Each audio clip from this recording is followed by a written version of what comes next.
A very good morning to all of you. कैसे हैं आप सभी? आशा करता हूं कि मस्त होंगे, ज़बरदस्त होंगे।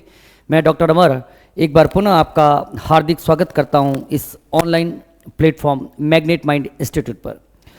बेटा, आज हम लोग शुरू करेंगे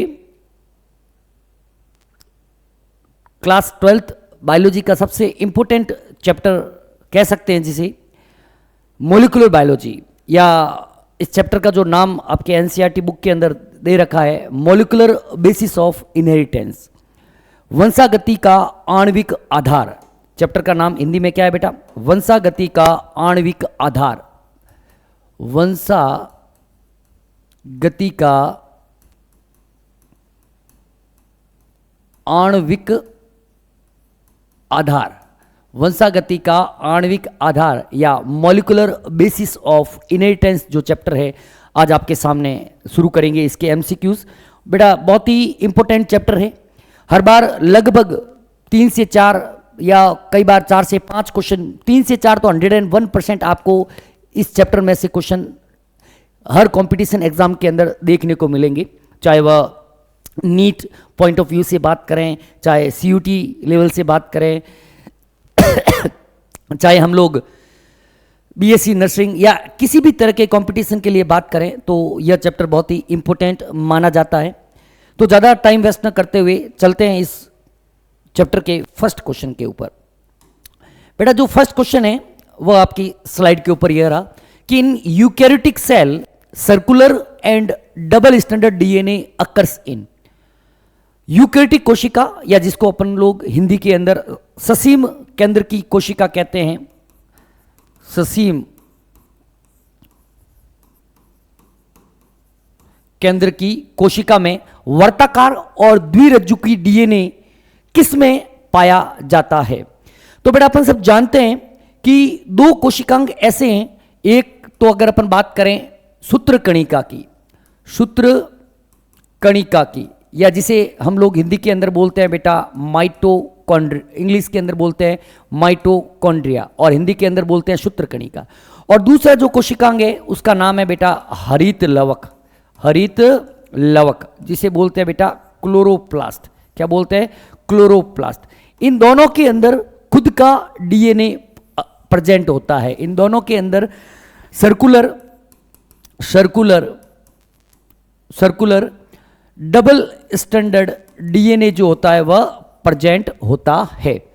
सूत्रकणिका के अंदर जो डीएनए होता है उसको हम लोग बोलते हैं बेटा एमटी डीएनए, और क्लोरोप्लास्ट के अंदर जो डीएनए होता है उसको बोलते हैं बेटा सीपी डीएनए, माइटोकॉन्ड्रियल डीएनए और क्लोरोप्लास्टिक डीएनए। क्या बोलते हैं इसको बेटा?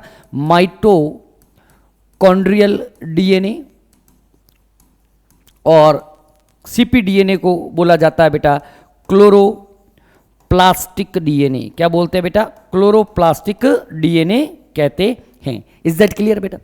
बेटा, इनके अंदर खुद का डीएनए, इसके लिए इनके जरूरत के हिसाब से कुछ प्रोटीन जो है ये खुद ही बना देते हैं। इसलिए इन दोनों कोशिकांगों को अर्ध स्वायत्त शासी अंग भी कहा जाता है। अर्ध स्वायत्त कोशिकांग कहा जाता है। अर्ध स्वायत्त कोशिकांग, सेमी ऑटोनोमस सेल ऑर्गेनेलीज बोलते हैं। क्या बोलते हैं बेटा? सेमी ऑटोनोमस सेल ऑर्गेनेलीज जो है इनको कहा जाता है। तो देखो बेटा क्वेश्चन क्या कह रहा है? क्वेश्चन कह रहा है कि in eukaryotic shell circular and double standard DNA occurs in Golgi body. नहीं बेटा, गोल्जी काय के अंदर किसी भी तरह का डीएनए जो है देखने को नहीं मिलता है। माइटोकॉन्ड्रिया और क्लोरोप्लास्ट के अंदर इसका आंसर हो जाएगा माइटोकॉन्ड्रिया, या जिसे हम लोग हिंदी के अंदर बोलते हैं सूत्रकणिका के अंदर जो है खुद का डीएनए पाया जाता है। ये एक्स्ट्रा न्यूक्लियर डीएनए भी बोलते हैं इसको। क्या बोलते हैं बेटा? एक्स्ट्रा न्यूक्लियर डीएनए भी कहा जाता है। इज दैट क्लियर बेटा? केंद्र के अतिरिक्त केंद्रकीय डीएनए, हिंदी में बोलते हैं बेटा अतिरिक्त केंद्रीय डीएनए जो होता है वह इसके अंदर प्रेजेंट होता है। क्लियर है चीज? चलते बेटा नेक्स्ट क्वेश्चन के ऊपर। It is the explanation of this question with answer. Mitochondria and chloroplast are semi-autonomous organelles containing their own circular double stranded DNA. Is that clear? Then come on the next question. बेटा next question आपकी skin के ऊपर जो है वह बहुत ही important और अच्छा क्वेश्चन है, देखिएगा क्या क्वेश्चन है बेटा. क्वेश्चन है कि वॉटसन और क्रिक द्वारा प्रस्तावित डीएनए का द्विकुंडली मॉडल जो है वह किसका था. Double helix model of DNA which was proposed by Watson and Crick was of. बेटा देखो दो साइंटिस्ट थे, एक का नाम था जेम्स वॉटसन, दूसरे का नाम था फ्रांसिस क्रिक. इन दोनों ने साइंटिस्ट ने मिलकर 1953 के अंदर 1953 के अंदर डीएनए का मॉडल प्रस्तुत किया था. और वह जो डीएनए मॉडल था वह बेटा बी डीएनए था. कैसा था बेटा? बी डीएनए था, जो कैसा होता है बेटा? राइट हेलिक्स होता है. कैसा होता है बेटा? Right helix. उसके अंदर राइट हेलिक्स कह सकते हैं या राइट कोइलिंग जो है उसके अंदर देखने को मिलती थी. जो डीएनए उन्होंने दिया था वह था बी डीएनए. आंसर क्या चला जाएगा? B DNA. इसमें से बेटा जेड डीएनए जो होता है वह लेफ्ट हैंडेड हेलिक्स का होता है. लेफ्ट हैंडेड हेलिक्स का होता है. कैसा होता है बेटा? लेफ्ट हैंडेड हेलिक्स का जेड डीएनए होता है. ये चीज आपको ध्यान रखनी. नेक्स्ट देखना बेटा, यही है बेटा, Watson and Crick in 1953 model specifically represent B DNA which is a right handed helix with 10 base pairs per ton. एक टन के अंदर 10 बेस पेयर जो है वह उपस्थित थे. चलते हैं बेटा नेक्स्ट क्वेश्चन की तरफ. If there are 10,000 nitrogenous base pairs की बात कर रहा है, ध्यान रखना, बेस पेयर्स की बात कर रहा है. Base pairs in a DNA then how many nucleotides are there. यदि एक डीएनए में 10,000 नाइट्रोजनी क्षार युग्म है तो उसमें कितने न्यूक्लियोटाइड होंगे. बेटा देखो क्वेश्चन को करना है, बिल्कुल इजी क्वेश्चन है. आप ध्यान से इसको मैं पहले छोटा कर लेता हूं, ठीक है ना. बिल्कुल छोटा करके अपन यहां पर इस क्वेश्चन को करते हैं. देखना बेटा ये बात किसकी कर रहा है? ये कर रहा है अपने बेस पेयर्स की. ये किसकी कर रहा है बेटा? Base pair. तो अपन को ध्यान रखना क्षार युग्म. बेटा अपन सब जानते हैं कि एक बेस पेयर का मतलब होता है दो nucleotide. One base pair equal to 2 nucleotides. एक क्षार युग्म का मतलब होता है आपके दो न्यूक्लियोटाइड. क्या होता है बेटा? 2 न्यूक्लियोटाइड होता है. 2 न्यूक्लियोटाइड होता है. अब ये क्या कह रहा है कि ये कह रहा है कि 10,000 नाइट्रोजन बेस पेयर है. तो मुझे बताइए बेटा 10,000 नाइट्रोजन बेस पेयर के अंदर कितने न्यूक्लियोटाइड हो जाएंगे? 10,000 नाइट्रोजन बेस पेयर की बात कर रहे हैं तो आप 10,000 को 2 से मल्टीप्लाई कर लो, मतलब 20,000 जो है न्यूक्लियोटाइड्स जो है इसके अंदर प्रेजेंट होंगे. तो आंसर जो हो जाएगा वो हो जाएगा 20,000. कितना हो जाएगा? 20,000 या 20,000 जो है वह आंसर चला जाएगा. Is that clear? चलते हैं अगले क्वेश्चन की तरफ. अगला क्वेश्चन देखिएगा बेटा, double helix model of DNA was proposed bye. DNA का द्विकुंडली मॉडल किसके द्वारा प्रस्तुत किया गया था? बेटा देखना 1953 की बात है. 1953 की बात है. दो साइंटिस्ट थे, एक का नाम था जेम्स वॉटसन और दूसरे का नाम था फ्रांसिस क्रिक. एक का नाम क्या था बेटा? जेम्स वॉटसन और दूसरे का नाम था बेटा फ्रांसिस क्रिक. ठीक है बेटा, इन दोनों ने डीएनए का डबल हेलिक्स मॉडल जो है वह प्रस्तुत किया था. डीएनए डबल हेलिक्स मॉडल जो है, डबल हेलिक्स मॉडल जो है इन दोनों ने दिया था. बेटा इन्होंने जो डेटा लिया था वह एक्सरे डिफ्रैक्शन डेटा था. और जो किसने प्रस्तुत किया था? रोजलिंड फ्रैंकलिन ने और मॉरिस विल्किंस ने. यह जो डीएनए डबल हेलिक्स मॉडल था ना, इसका जो डेटा था बेटा एक्सरे डिफ्रैक्शन टेक्निक से ऑब्टेन किया गया था. यह पूछा जा सकता है बेटा. एक्सरे डिफ्रैक्शन टेक्निक डेटा था. एक्सरे डिफ्रैक्शन डेटा था. एक्सरे विवर्तन आंकड़े थे, आंकड़े, एक्सरे विवर्तन आंकड़े। और ये किसने प्रस्तुत किए थे? ये बेटा आपके प्रस्तुत किए थे रोजेलिंड फ्रैंकलिन और मॉरिस विल्किंस ने। किसने प्रस्तुत किए थे बेटा? रोजेलिंड विल्किंस, रोजेलिंड फ्रैंकलिन, रोजेलिंड फ्रैंकलिन व मॉरिस विल्किंस ने, मॉरिस विल्किंस ने प्रस्तुत किए थे। ध्यान से देखना बेटा, ये चीज आपको बहुत ही इंपॉर्टेंट चीज है कि 1953 के अंदर जेम्स वॉटसन और फ्रांसिस क्रिक साहब ने डीएनए डबल हेलिक्स मॉडल प्रस्तुत किया था। यह जो मॉडल था वह किसके ऊपर बेस्ड था? एक्सरे डिफ्रैक्शन डेटा के ऊपर बेस्ड था, एक्सरे विवर्तन आंकड़ों के ऊपर प्रस्तुत किया गया था। और ये आंकड़े किसने दिए थे? रोजेलिंड फ्रैंकलिन और मॉरिस विल्किंस ने दिए थे। क्लियर है चीज बेटा? कोई दिक्कत? तो यहां पर क्या चला जाएगा? वॉटसन एंड क्रिक जो है वह आंसर चला जाएगा। क्लियर है? चलें बेटा आगे की तरफ। चलिए बेटा नेक्स्ट क्वेश्चन आपकी स्क्रीन के ऊपर, ये आपको मैं ऑलरेडी एक्सप्लेन कर चुका हूं अच्छी तरीके से। नेक्स्ट क्वेश्चन देखना बेटा। क्वेश्चन क्या कह रहा है? Backbone in structure of DNA molecule is made up of. DNA अणु की संरचना में मुख्य आधार किसका बना होता है? बेटा अपन सब जानते हैं कि डीएनए की संरचना के अंदर तीन मुख्य रूप से चीज होती है। एक डीएनए की संरचना के अंदर तीन चीज होती है। डीएनए बेसिकली क्या होता है? DNA is the polynucleotide. DNA क्या होता है बेटा? पॉलीन्यूक्लियोटाइड होता है, पॉलीन्यूक्लियोटाइड होता है, पॉलीमर ऑफ पॉलीन्यूक्लियोटाइड या पॉलीमर ऑफ न्यूक्लियोटाइड कह सकते हैं। पॉलीन्यूक्लियोटाइड या polymer of nucleotide, polymer of nucleotide है। और एक न्यूक्लियोटाइड के अंदर तीन चीज होती है बेटा।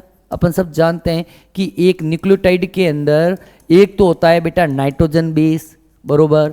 दूसरा क्या होता है बेटा? दूसरा होती है पेंटोज सुगर, बरोबर सर, जानते हैं। आगे बढ़िए, चलिए आगे बढ़ते हैं। और तीसरा होता है इसके अंदर फॉस्फोरिक एसिड। तो इसमें से अगर बैकबोन की बात करें कि जो बैकबोन बनी होती है वह पेंटोज सुगर और फॉस्फेट की अल्टरनेटिंग यूनिट से मिलकर बनी होती है। Means alternating pentose sugar and phosphate, alternate यही लिख लेता हूं, alternating pentose sugar and phosphate से मिलकर बनी होती है। और इन दोनों के बीच में जो बॉन्ड होता है वो भी बहुत इंपॉर्टेंट है। अपन सब जानते हैं कि पेंटोज सुगर और ये न्यूक्लियोटाइड, पेंटोज सुगर और फॉस्फेट के बीच में जो बॉन्डिंग, दो न्यूक्लियोटाइड के बीच में बॉन्डिंग जो होती है, उन बॉन्डिंग को क्या बोलते हैं? दो न्यूक्लियोटाइड के बीच में बॉन्डिंग। यहाँ पे अपन बात नहीं करेंगे इस बॉन्डिंग की। बॉन्डिंग तो बेसिकली फॉस्फोडाइएस्टर बॉन्ड होती है, लेकिन अभी यहां तक अगर लिखेंगे तो गड़बड़ हो जाएगा। आप समझोगे कि पेंटोज सुगर और फॉस्फेट के बीच की बात कर रहे हैं। वो ऑलरेडी मैं थ्योरी के अंदर करवा चुका हूं। यहां पर क्या है बेटा? आंसर चला जाएगा बैकबोन जो होती है वह पेंटोज शर्करा और फॉस्फेट से मिलकर बनी होती है। क्लियर है? चलते हैं नेक्स्ट क्वेश्चन की तरफ बेटा। ये देखो बेटा, ये रहा आपका एक न्यूक्लियोटाइड, ये रहा दूसरा न्यूक्लियोटाइड और ये रहा तीसरा न्यूक्लियोटाइड। इन न्यूक्लियोटाइड के बीच के अंदर जो बॉन्डिंग देखने को मिल रही है, यह बॉन्डिंग होती है फॉस्फोडाइएस्टर बॉन्ड। अगर बॉन्डिंग को आपको बताना है तो मैं आपको बॉन्डिंग बिल्कुल क्लियरली बता देता हूं। देखो बेटा, ये है पेंटोज सुगर, ये क्या हो गई? इंग्लिश में लिख लेता हूं, इतना तो मेरे ख्याल से हमारे हिंदी मीडियम के बच्चों को भी आता ही होगा। ये आ गई आपके पेंटोज सुगर, ठीक है, ठीक है। और ये क्या हो गया? ये हो गया आपके नाइट्रोजन बेस। नाइट्रोजन बेस और पेंटोज सुगर के बीच में जो बॉन्डिंग होती है उसको बोलते हैं बेटा एन ग्लाइकोसाइडिक बॉन्ड। क्या बोलते हैं बेटा? N glycosidic bond. फिर इसके साथ ये कौन जुड़ गया बेटा? फॉस्फोरिक एसिड जुड़ गया, फॉस्फोरिक एसिड। और इसके बीच में जो बॉन्ड होता है उसको बोलते हैं बेटा फॉस्फोएस्टर बॉन्ड। क्या बोलते हैं? Phosphoester bond. और दो न्यूक्लियोटाइड के बीच में जो बॉन्डिंग होती है, दो न्यूक्लियोटाइड के बीच में बॉन्डिंग आपको ये देखने को मिल रही है, इस बॉन्डिंग को बोलते हैं बेटा फॉस्फोडाइएस्टर बॉन्ड। फॉस्फोडाइएस्टर बंध जो है इसको कहा जाता है। ये ऑलरेडी थ्योरी क्लास के अंदर बहुत अच्छे तरीके से मैंने करवाए हैं। आप लोग थ्योरी क्लास को, हालांकि एमसीक्यू कर रहे हैं तो इतना थ्योरी तो आप लोगों को आता ही होगा। नेक्स्ट देखते हैं बेटा, अगला क्वेश्चन देखिएगा बेटा। Substance common in DNA and RNA is. DNA और आरएनए में सामान्य पदार्थ क्या है? देखते हैं डीएनए और आरएनए के अंदर यहां पर सामान्य पदार्थ हेक्सो शुगर होता ही नहीं है। हिस्टामिन तो बिल्कुल कह सकते हैं कि हिस्टामिन की अगर बात करें तो हिस्टामिन जो होता है डीएनए और आरएनए के साथ साथ आरएनए के अंदर थाइमिन, हिस्टामिन तो कॉमन है नहीं। थाइमिन जो होता है वह केवल डीएनए के अंदर होता है। थाइमिन किसके अंदर होता है? केवल डीएनए में होता है। और आरएनए में क्या होता है? अनुपस्थित होता है। आरएनए में यूरेसिल पाया जाता है। क्या प्रेजेंट होता है बेटा? यूरेसिल प्रेजेंट होता है। तो ये भी कॉमन नहीं है, तो आंसर नहीं होगा। फॉस्फेट ग्रुप ये बिल्कुल क्या होता है? कॉमन होता है। दोनों के अंदर डीएनए और आरएनए दोनों के अंदर जो है फॉस्फेट ग्रुप जो है प्रेजेंट होता है। हिस्टामिन बेटा डीएनए और आरएनए की कॉमन की बात नहीं करेंगे। हिस्टामिन बिल्कुल एक अलग चीज है, जिसको एमिनो एसिड होता है, वो इसके अंदर नहीं होगा। ठीक है ना। नेक्स्ट देखना बेटा, अगला क्वेश्चन क्या कह रहा है? अगला क्वेश्चन कह रहा है, ये फॉस्फेट ग्रुप ले लिया अपन ने कॉमन, बहुत अच्छा, बहुत ही शानदार आपको बता रखा है। देखो बेटा डीएनए और आरएनए में कॉमन क्या है? डीएनए और आरएनए के अंदर एक तो फॉस्फेट ग्रुप कॉमन है, एक एडिनिन कॉमन है, एक ग्वेनिन कॉमन है, एक साइटोसिन कॉमन है। डीएनए के अंदर डी ऑक्सी राइबोज शर्करा होती है, आरएनए के अंदर राइबोज शर्करा होती है। आरएनए के अंदर कौन सी शर्करा होती है बेटा? राइबोज शर्करा। डीएनए के अंदर थाइमिन होता है, आरएनए के अंदर यूरेसिल होता है। बहुत ही शानदार विजुअल इफेक्ट से आपको एक्सप्लेन किया गया आंसर मिल रहा है। नेक्स्ट क्वेश्चन देखिएगा बेटा, न्यूक्लियोटाइड इज, अपन सब जानते हैं कि न्यूक्लियोटाइड के अंदर क्या होता है बेटा? एक तो होता है नाइट्रोजन बेस, ठीक है, एक होता है इसके अंदर पेंटोज शुगर, एक क्या होती है बेटा? पेंटोज शुगर, और तीसरा इसके अंदर होता है बेटा फॉस्फोरिक अम्ल। तो तीनों अगर जहां पर भी हो वो आपका आंसर चला जाएगा। Nitrogen base, pentose sugar and phosphoric पहले के अंदर ही मिल रहा है, तो आंसर क्या चला जाएगा बेटा? First is your answer. Nitrogen base, pentose शर्करा और फॉस्फोरिक एसिड जो है वह तीनों मिलकर क्या बनाते हैं बेटा? न्यूक्लियोटाइड का निर्माण करते हैं।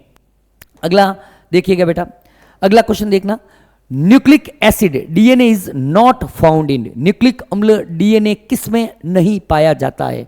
न्यूक्लियस एंड न्यूक्लियोलस, केंद्रक और केंद्रिका। केंद्रक के अंदर तो होता ही है बेटा, इसलिए ये आंसर नहीं होगा बेटा। ठीक है, दूसरा बात करते हैं पेरोक्सिसोम और ribosome. Peroxisome and ribosome, mitochondria और प्लास्टिड, माइटोकॉन्ड्रिया के अंदर होता है, ये आंसर नहीं होगा। क्लोरोप्लास्ट के अंदर होता है, ये आंसर नहीं होगा। बात आती है पेरोक्सिसोम और राइबोसोम की। तो बेटा देखिएगा, पेरोक्सिसोम्स जो होते हैं ना, पेरोक्सिसोम बेसिकली पेरोक्सिसोम्स के अंदर ये माइक्रो बॉडीज होती है। क्या होती है बेटा? माइक्रो बॉडीज होती है। Which contain enzymes, which contain enzyme, जिसके अंदर क्या प्रेजेंट होते हैं बेटा? एंजाइम्स जो होते हैं वह प्रेजेंट होते हैं। विच कंटेन एंजाइम, इसके अंदर क्या प्रेजेंट होते हैं? एंजाइम्स प्रेजेंट होते हैं। और राइबोसोम, इनके अंदर डीएनए जो होता है वह एब्सेंट होता है। पेरोक्सिसोम के अंदर भी डीएनए क्या होगा बेटा? आपके एब्सेंट होता है। दूसरी बात करते हैं राइबोसोम की। राइबोसोम जो होते हैं, राइबोसोम बेसिकली राइबोन्यूक्लियोप्रोटीन से मिलकर बने होते हैं। बेसिकली इसके अंदर आरएनए और प्रोटीन पाया जाता है। बेसिकली इसके अंदर क्या होता है? आरएनए एंड प्रोटीन प्रेजेंट होते हैं। आरएनए और प्रोटीन जो है वह पाया जाता है। इसके अंदर डीएनए जो होता है राइबोसोम के अंदर एब्सेंट होता है। ठीक है बेटा, तो यह जो ग्रुप है इसके अंदर डीएनए जो है वह एब्सेंट होता है। चलते हैं बेटा नेक्स्ट क्वेश्चन की तरफ।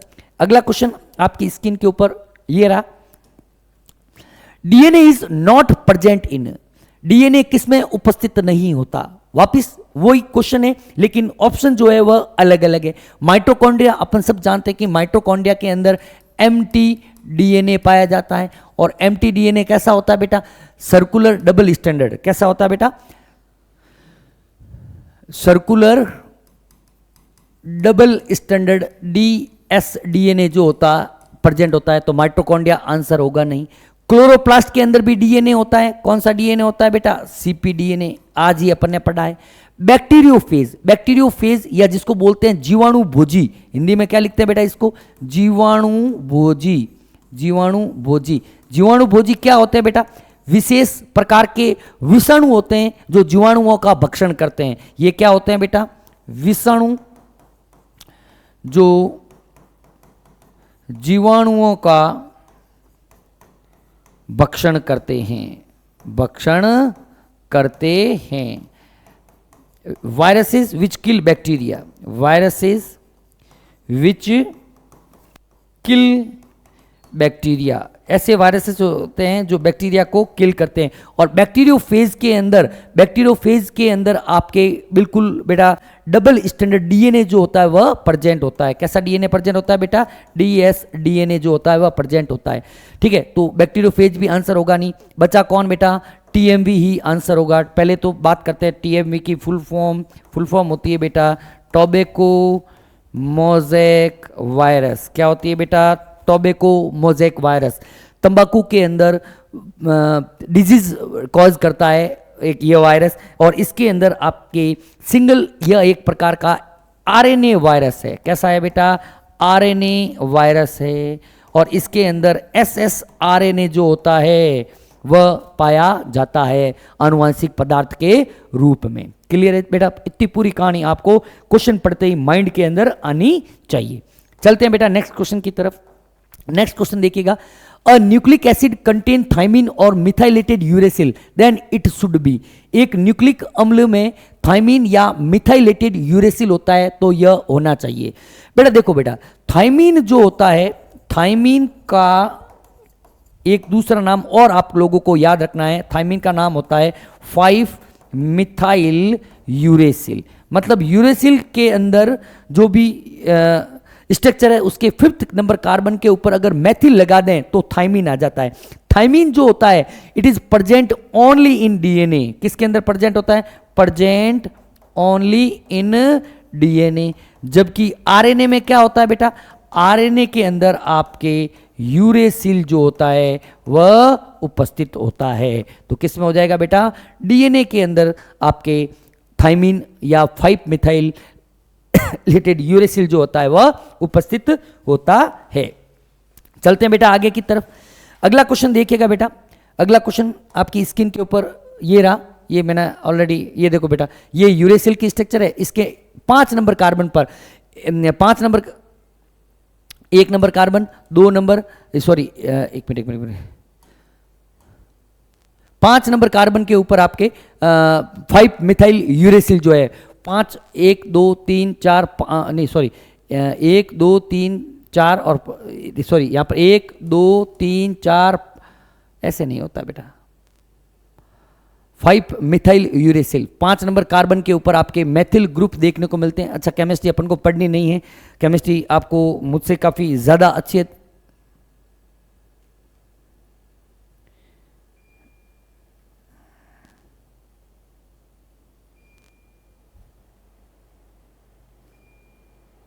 ठीक है, चलते हैं बेटा अगले क्वेश्चन की तरफ। बेटा कोई दिक्कत नहीं है। अगला क्वेश्चन ये रहा, prokaryotic genetic system contain. Prokaryotic के जेनेटिक सिस्टम के अंदर आनुवांशिक तंत्र में होता है। ये 2 बार आ गया, एक बार इसको मैं काट देता हूं। ठीक है, में क्या होता है? DNA and histone, RNA and histone, either DNA और histone, DNA but no histone. बेटा देखना, अगर यूकैरियोटिक डीएनए की बात करें तो यूकैरियोटिक डीएनए के अंदर पैक्ड डीएनए पाया जाता है, जिसके अंदर साथ में आपके बेसिक स्टोन प्रोटीन भी देखने को मिलते हैं। इस क्वेश्चन को देखना बेटा, थोड़ा सा अच्छा क्वेश्चन है, छोटा सा बढ़िया सा क्वेश्चन। ठीक है, यहाँ पर ले लेते हैं इसको। ठीक है, यहाँ पे ले लिया। अब मैं ले लेता हूँ इसको क्लीन। अब देखो बेटा, बात करते हैं अपन पहले यूकैरियोटिक डीएनए की। बेटा जो यूकैरियोटिक डीएनए होता है ना, यूकैरियोटिक डीएनए होता है, यूकैरियोटिक डीएनए पैक्ड होता है। पैक्ड होता है किस फॉर्म में होता है? पैक्ड डीएनए होता है। Packed DNA with stone protein, उसके साथ में आपके स्टोन प्रोटीन जो होता है वह भी प्रेजेंट होता है। ठीक है, जबकि प्रोकैरियोटिक के अंदर आपको स्टोन प्रोटीन बेसिक होता है। ठीक है ना, इसके अंदर बेसिक एमिनो एसिड जो है वो ज़्यादा होते हैं। प्रोकैरियोटिक जो सेल होता है उसके अंदर नेक्ड डीएनए प्रेजेंट होता है, उसके साथ में किसी भी तरह का स्टोन प्रोटीन जो है वह देखने को नहीं मिलता। प्रोकैरियोटिक जो सेल होती है उसके अंदर naked DNA without stone protein, without histone protein जो होता है वह डीएनए के फॉर्म के अंदर उसके अंदर पाया जाता है। तो prokaryotic genetic system contain DNA and histone, histone होता ही नहीं है, आरएनए और हिस्टोन होता ही नहीं है, या तो डीएनए या हिस्टोन, डीएनए लेकिन हिस्टोन नहीं। तो आंसर क्या चला जाएगा बेटा, डीएनए लेकिन हिस्टोन नहीं, DNA but no histone. DNA तो होता है लेकिन उसके अंदर हिस्टोन प्रोटीन जो है यूकैरियोटिक सेल के ही अंदर ही होता है, प्रोकैरियोटिक सेल के अंदर हिस्टोन प्रोटीन जो है वह एब्सेंट होता है। क्लियर है चीज। चलते हैं बेटा नेक्स्ट क्वेश्चन की तरफ। अ nitrogen base together with pentose sugar and phosphate forms building block unit of nucleic acid is. एक नाइट्रोजन क्षारक पेंटोज शर्करा और फॉस्फेट के साथ मिलकर न्यूक्लिक अम्ल का निर्माण इकाई बनाते हैं, जिसे क्या बोलते हैं बेटा। सीधी सी बात है, ये कह रहा है नाइट्रोजन बेस, चलिए भाई नाइट्रोजन बेस भी है, फिर कह रहा है पेंटोज शर्करा, चलो भाई पेंटोज शर्करा भी है, फिर कह रहा है साथ मिलकर फॉस्फेट के साथ मिलकर मतलब फॉस्फोरिक एसिड की भी बात कर रहा है। तीनों मिलकर क्या बनाते हैं भाई, तीनों मिलकर बनाते हैं न्यूक्लियोटाइड। क्या बनाएंगे, न्यूक्लियोटाइड। क्लियर है चीज। चलते हैं बेटा नेक्स्ट क्वेश्चन की तरफ। अगला क्वेश्चन आपके स्क्रीन के ऊपर ये रहा, ये कह रहा है which of the following is not a pyrimidine nitrogen base. निम्नलिखित में से कौन सा पिरिमिडिन नाइट्रोजन क्षारक नहीं है। तो बेटा अपन सब जानते हैं क्या कि नाइट्रोजन क्षार जो होता है, नाइट्रोजन बेस जो होते हैं वह दो तरीके की होती है। कौन कौन सी, एक तो होती है बेटा प्यूरीन, क्या होती है प्यूरीन, और एक क्या होती है बेटा पायरामिडीन। एक होती है प्यूरीन और एक होती है पायरामिडीन। प्यूरीन दो प्रकार की हो जाएगी आपके, एक जिसको बोलते हैं एडिनिन और दूसरी जिसको बोलते हैं ग्वानिन। और पायरामिडीन जो होती है वह तीन तरीके की होती है, thymine capital T, cytosine capital C और यूरेसिल जो होता है कैपिटल यू। यूरेसिल केवल बेटा आरएनए के अंदर देखने को मिलती है। अब जो क्वेश्चन कह रहा है उसके अकॉर्डिंग अपन निकाल देंगे कि कौन सी पिरिमिडिन। पिरिमिडिन अपन सब जानते हैं कि थाइमिन होती है, साइटोसिन होती है, यूरेसिल होती है। थाइमिन, साइटोसिन, ग्वानिन, यूरेसिल नहीं है, पूछा है नहीं है, कौन सी नहीं है, नहीं है, ठीक है, विच इज नॉट। तो थाइमिन होती है, आंसर नहीं है, साइटोसिन होती है, यूरेसिल होती है, ग्वानिन जो होती है वह प्यूरिन होती है, ना कि पिरामिडिन। क्या होती है बेटा, प्यूरिन होती है। इसका एक्सप्लेनेशन यहीं पे दे दिया गया है, ठीक है ना। अगला यहां पर भी दे दिया एक्सप्लेनेशन। अगला क्वेश्चन देखना बेटा, number of hydrogen bond present between guanine and cytosine is. अपन सब जानते हैं कि एडिनिन और थाइमिन के बीच में दो हाइड्रोजन बॉन्ड होते हैं। एडिनिन और थाइमिन के बीच में कितने हाइड्रोजन बॉन्ड होते हैं, दो हाइड्रोजन बॉन्ड्स होते हैं। ग्वानिन और साइटोसिन के बीच में तीन हाइड्रोजन बॉन्ड होते हैं, तीन हाइड्रोजन बॉन्ड होते हैं। अगर एडिनिन के सामने थाइमिन की जगह यूरेसिल आए आरएनए के अंदर तो भी वह दो हाइड्रोजन बॉन्ड्स बनाएगा। अब ये किसकी बात कर रहा है, ये कर रहा है ग्वानिन और साइटोसिन के बीच की। तो ग्वानिन और साइटोसिन के बीच में तीन हाइड्रोजन बॉन्ड जो है, तीन हाइड्रोजन बंध आपको देखने को मिलते हैं। चलते हैं आगे। Which purine and pyrimidine base are pair together by hydrogen bond in DNA. अपन सब जानते हैं कि एक डीएनए के अंदर प्यूरिन और पिरामिडिन कौन कौन से आपस में बॉन्ड बनाएंगे। अपन सब जानते हैं कि एडिनिन जो होता है वह थाइमिन के साथ बॉन्ड बनाता है और ग्वेनिन जो होता है वह साइटोसिन के साथ बॉन्ड बनाता है। एडिनिन ग्वेनिन के साथ, एडिनिन थाइमिन के साथ और ग्वेनिन जो होता है वह साइटोसिन के साथ बनाता है। एडिनिन साइटोसिन के साथ, आंसर गलत है। ग्वेनिन साइटोसिन के साथ बनाता है, बिल्कुल। एडिनिन थाइमिन के साथ बनाता है, तो आंसर क्या चला जाएगा बेटा, सेकंड जो ऑप्शन है वह आपके आंसर चला जाएगा। क्लियर है। अगला क्वेश्चन देखना बेटा, what is the nature of the two strand of DNA duplex. DNA द्विकुंडली के दो रज्जुओं की प्रकृति क्या होती है, क्या होती है बेटा, समान और पूरक, आइडेंटिकल एंड कॉम्प्लीमेंट्री, प्रति समानांतर और पूरक, एंटी पैरेलल एंड कॉम्प्लीमेंटरिटी। तीसरी होती है असमान और अपूरक, डिसिमिलर एंड नॉन कॉम्प्लीमेंट्री, प्रति समानांतर और अपूरक, anti parallel and non complementary. तो देखिएगा बेटा, जो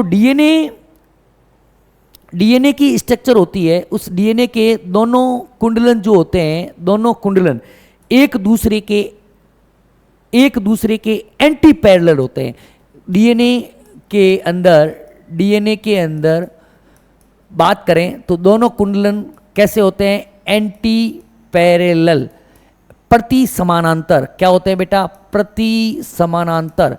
अब आप कहोगे सर प्रति समानांतर का लगे हाथ मतलब भी बता दो, तो बिल्कुल बता देते हैं। प्रति समानांतर का मतलब क्या होता है कि डीएनए के दोनों रज्जुक एक दूसरे के एंटी पैरेलल का मतलब एक रज्जुक यदि 5' से 3' डायरेक्शन में रन कर रहा है तो दूसरा रज्जुक जो होता है वह 3' से 5' डायरेक्शन के अंदर रन करेगा। मतलब क्या है इसका? इसका मतलब है वन स्ट्रैंड जो होता है वह रन करेगा 5' टू 3' डायरेक्शन के अंदर, और जो सेकंड स्ट्रैंड है सेकंड स्ट्रैंड रन करेगा 3' टू 5' डायरेक्शन के अंदर। ठीक है, तो बात आ गई एंटी पैरेलल। एंटी पैरेलल जहां पर है वो ऑप्शन है। दूसरा बात करते हैं कि एक रज्जुक जो होता है वह दूसरे रज्जुक का कॉम्प्लीमेंट्री होता है। डीएनए के अंदर एक रज्जुक जो होता है वह दूसरे रज्जुक का क्या होता है बेटा? कॉम्प्लीमेंट्री होता है। कॉम्प्लीमेंट्री को बोलते हैं बेटा पूरक। क्या होता है? पूरक।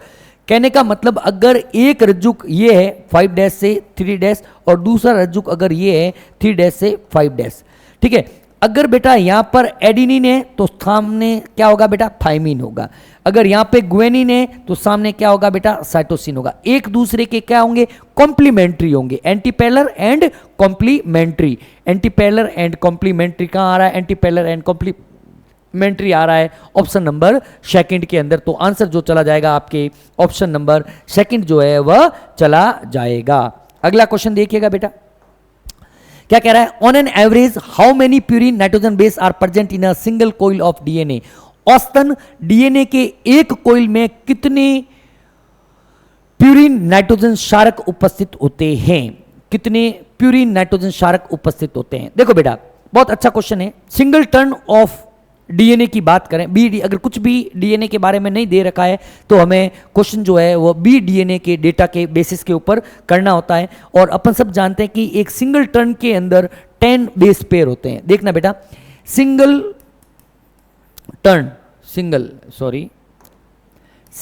टर्न के अंदर क्या होता है बेटा?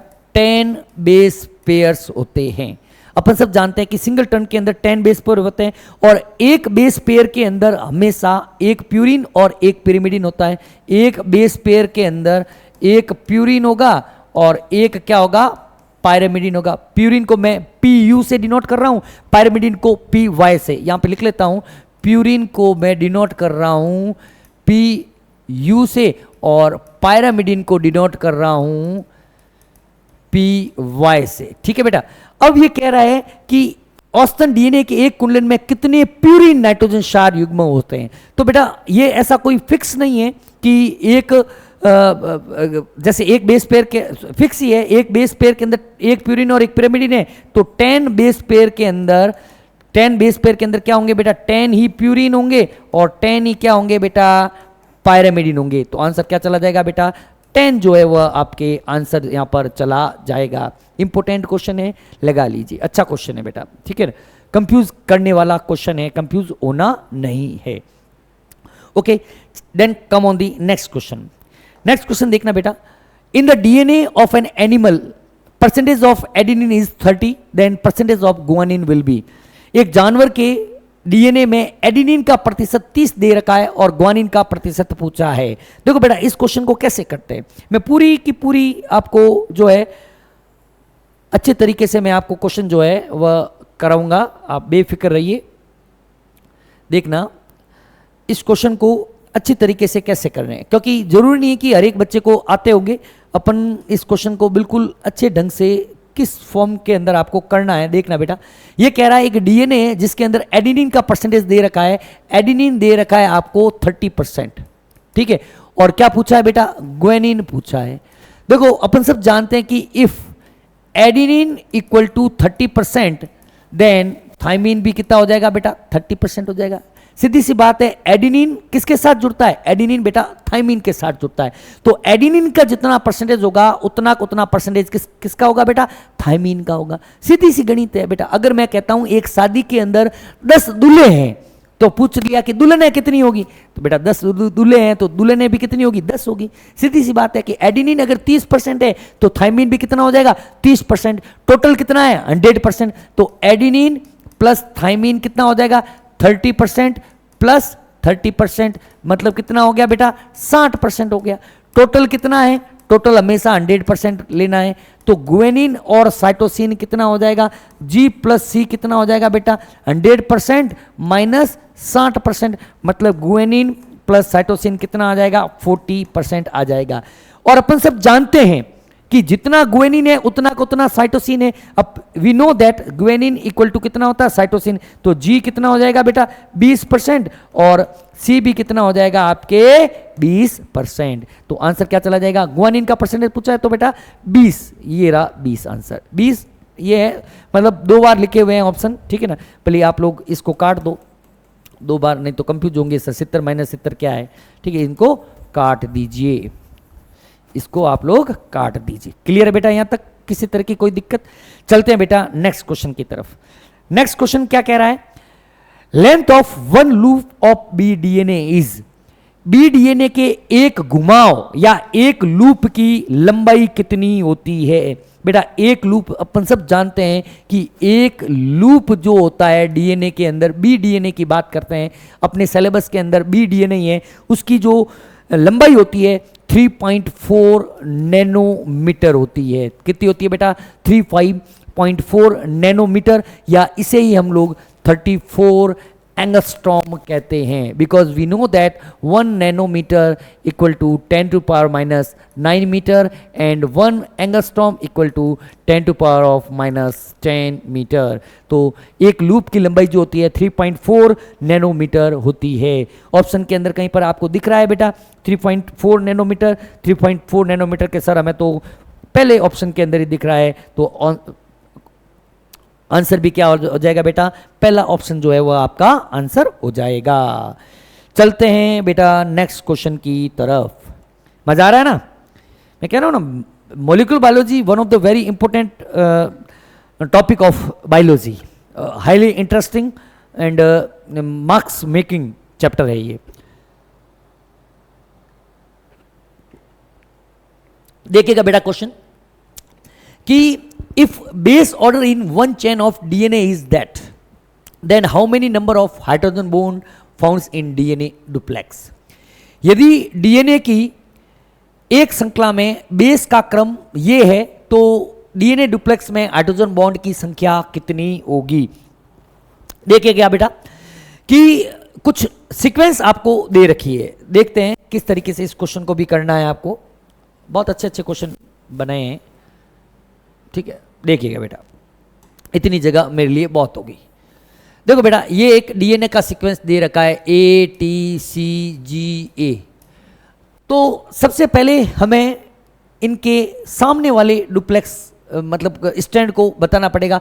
ए के सामने क्या आता है बेटा, ए के सामने टी आता है, टी के सामने क्या आता है, ए आता है, सी के सामने जी आता है, जी के सामने सी आता है और ए के सामने टी आता है।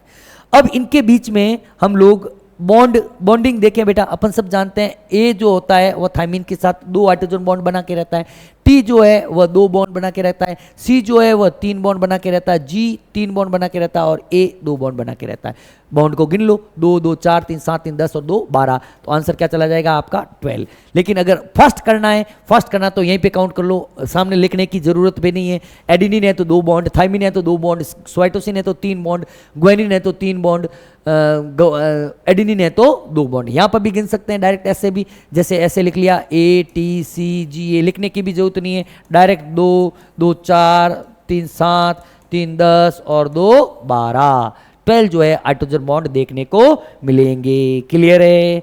चलिए सर आगे लेके चलिए, हमें चलते हैं आगे लेकर।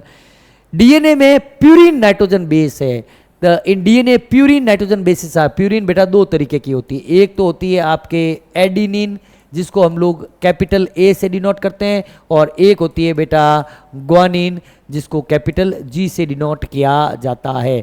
ग्वानिन और एडेनिन, यूरेसिल और ग्वानिन नहीं बेटा, यूरेसिल तो क्या होती है, पैरामिडिन होती है आरएनए की, आंसर नहीं होगा। ग्वानिन यही रहा आंसर, ये एडेनिन एंड साइटोसिन पैरामिडिन होती है। नन क्यों भाई, ये दे रखा है नन ऑफ अबो जो है हम क्यों लगाएंगे, क्यों नहीं। चलिए बेटा नेक्स्ट क्वेश्चन क्या कह रहा है, दो मुक्त राइबोन्यूक्लियोटाइड इकाइयां किसके साथ आपस में जुड़ी होती है? Two free ribonucleotide units are linked with the help of. Ribonucleotide इकाइयां, न्यूक्लियोटाइड्स और न्यूक्लियोटाइड्स के बीच में बॉन्ड बन कौन सा होता है? न्यूक्लियोटाइड और दूसरे न्यूक्लियोटाइड के बीच में बॉन्ड पूछ रहा है। तो अपन सब जानते हैं कि दो न्यूक्लियोटाइड के बीच में फॉस्फोडाइएस्टर बॉन्ड प्रेजेंट होता है। कौन सा बॉन्ड होता है भाई लोगों? फॉस्फोडाइएस्टर बॉन्ड आपको देखने को मिलता है। कहीं पे है फॉस्फोडाइएस्टर बॉन्ड? ये रहा ना सर, फॉस्फोडाइएस्टर बॉन्ड जो है वह देखने को मिलता है। चलिए बेटा अगला क्वेश्चन। अगला क्वेश्चन क्या कह रहा है? अगला क्वेश्चन कह रहा है कि short DNA segment has 80 thymine and 90 guanine bases, the total number of nucleotides are. ये कह रहा है कि एक छोटे डीएनए खंड में 80 थाइमीन है और 90 क्या है? ग्वानिन है। और पूछ रहा है कि कुल न्यूक्लियोटाइड कितने होंगे। क्या पूछ रहा है रे? सिंपल से क्वेश्चन अब करवा रहे हो, कर लो। लेकिन नहीं बेटा, बच्चे मन के सच्चे, सारी जग के आंख के तारे, ये वो नन्हे फूल हैं जो भगवान को लगते प्यारे। चलिए बेटा, हमारे टाइम के गाने हो सकता है कि आपने नहीं सुने हो, नहीं सुने तो होंगे, ऐसी बात नहीं है। बहुत ही अच्छा गाना है कि बच्चे मन के सच्चे, सारी जग के आंख के तारे, ये वो नन्हे फूल हैं जो भगवान को लगते प्यारे। तो बच्चों की ही ऊपर है बेटा, पूरा का पूरा गेम जो है बच्चों के ऊपर है। चलते हैं क्वेश्चन की तरफ। ये कह रहा है भाई थाइमीन जो है वह कितना है? थाइमीन है 80। और क्या कह रहा है? ग्वानिन जो है, ग्वानिन है 90। पूछा है, टोटल पूछा है, the total number of nucleotides कितने हैं। अगर थाइमीन 80 है तो मुझे बताइए बेटा, थाइमीन अगर 80 है तो एडिनिन भी तो होगा, एडिनिन भी होगा, तो एडिनिन कितना हो जाएगा बेटा? एडिनिन भी हो जाएगा 80। ये दोनों मिलाकर कितने हो जाएंगे? ये दोनों मिलाकर हो जाएंगे 160। अगर ग्वानिन 90 है तो साइटोसिन भी कितना होगा? 90। और दोनों मिलाकर कितने हो जाएंगे? 180। इनको जोड़ दो, ठीक है, ये आपका आंसर चला जाएगा। आंसर आपको मिल रहा है यहीं पर। ये बेटा दो बार यूं है कि मतलब हिंदी मीडियम वालों के लिए भी एक बार टाइप हो चुका है, इंग्लिश मीडियम वालों के लिए भी टाइप हो चुका है। क्लियर है बेटा? समझ में आया? चलते हैं आगे। चलिए बेटा आगे, ठीक है।